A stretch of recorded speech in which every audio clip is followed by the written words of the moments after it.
Teman-teman semua, terima kasih. Terima kasih sudah berjuang bersama. Ibu bapak relawan, simpatisan, dan pendukung Ganjar Mahfud dimanapun berada. Saya berterima kasih atas kepercayaan, dukungan, dan kontribusi yang telah dan terus teman-teman semua berikan. Sejarah mencatat bahwa kita berdiri untuk nilai-nilai kebangsaan, nilai-nilai demokrasi, dan nilai-nilai konstitusi. Untuk itu, saya bangga. Sampai kapanpun, saya akan merasa bangga sudah menjadi bagian dari perjuangan bersama-sama teman-teman. Demi kepentingan rakyat dan dengan cara terhormat. Pemungutan suara sudah dilakukan.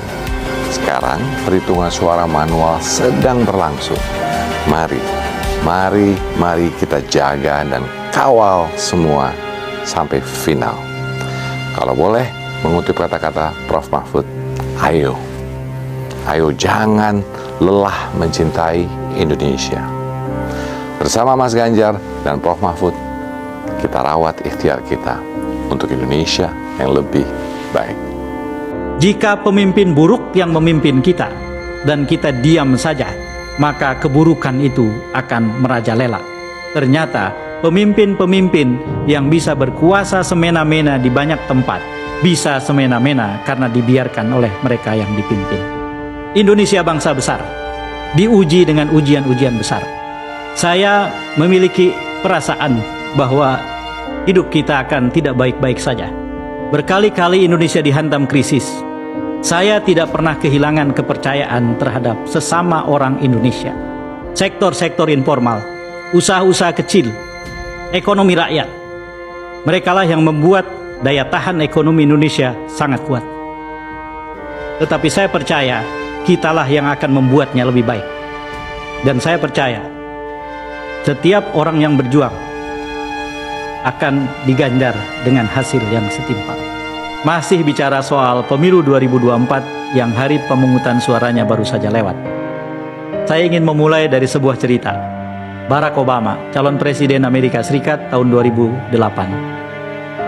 Mengadakan sebuah pertemuan di satu negara bagian, Obama melihat seorang anak muda duduk di bagian belakang dan ia minta maju. Obama bertanya, "Apa yang membuat kamu datang ke sini untuk memenangkan saya?" Anak muda itu tidak menjawab tetapi mengoreksi pertanyaan Obama. "Saya tidak datang untuk memenangkan Anda.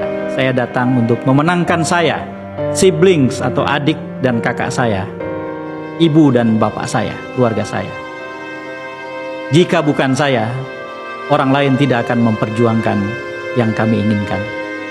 Bahwa saya mendukung Anda karena apa yang Anda perjuangkan berkesesuaian dengan apa yang kami inginkan."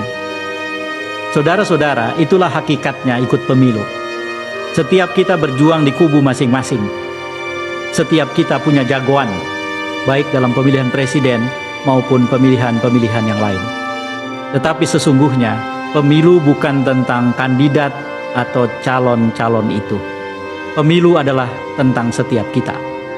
Setiap orang yang terpanggil, warga negara yang bertanggung jawab, dia datang ke tempat pemungutan suara, dia mencoblos, dia memberikan suaranya, maka sesungguhnya dia sedang berusaha memperbaiki hidupnya, bukan sedang sekedar memenangkan seseorang.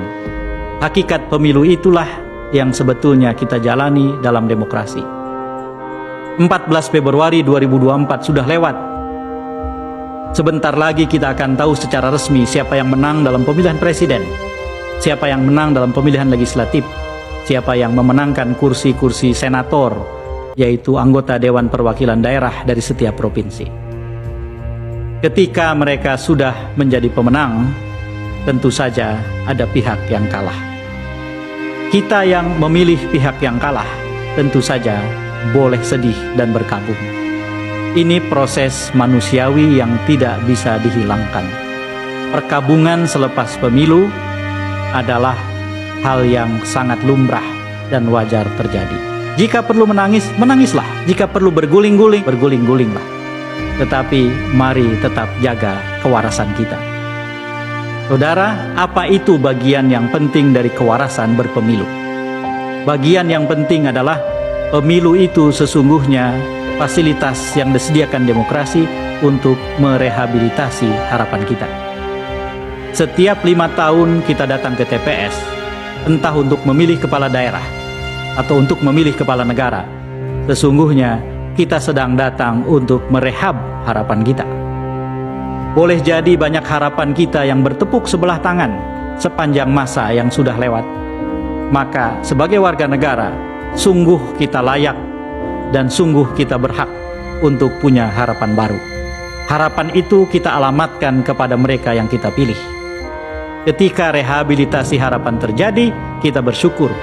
Ketika ternyata harapan kita tentang orang-orang yang selayaknya memimpin kita tidak tercapai karena kemenangan ada di pihak yang lain, jangan putuskan harapan kita. Jangan bunuh harapan kita.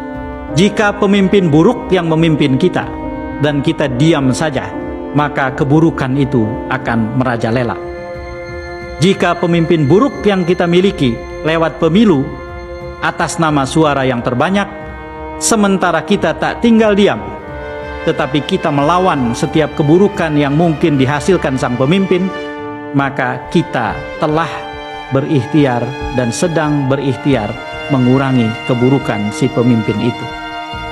Hasil akhir kepemimpinan tidak ditentukan Dan kan Pak Jokowi sendiri pernah mengatakan, baru 2 tahun. Kenapa tidak memberikan percaya sekali lagi kepada Jokowi yang merestui anaknya sebagai wakil presiden, sebagai jalan kebaikan untuk Indonesia?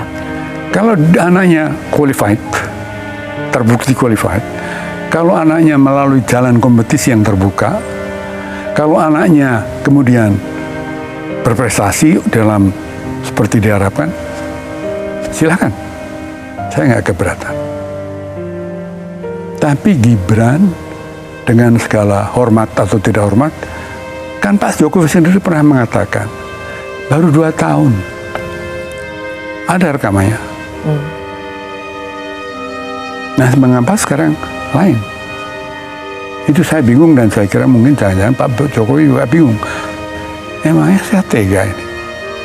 Emangnya saya tega negeri ini nanti akan dihuni oleh cucu saya, anak saya yang mengalami kekacauan?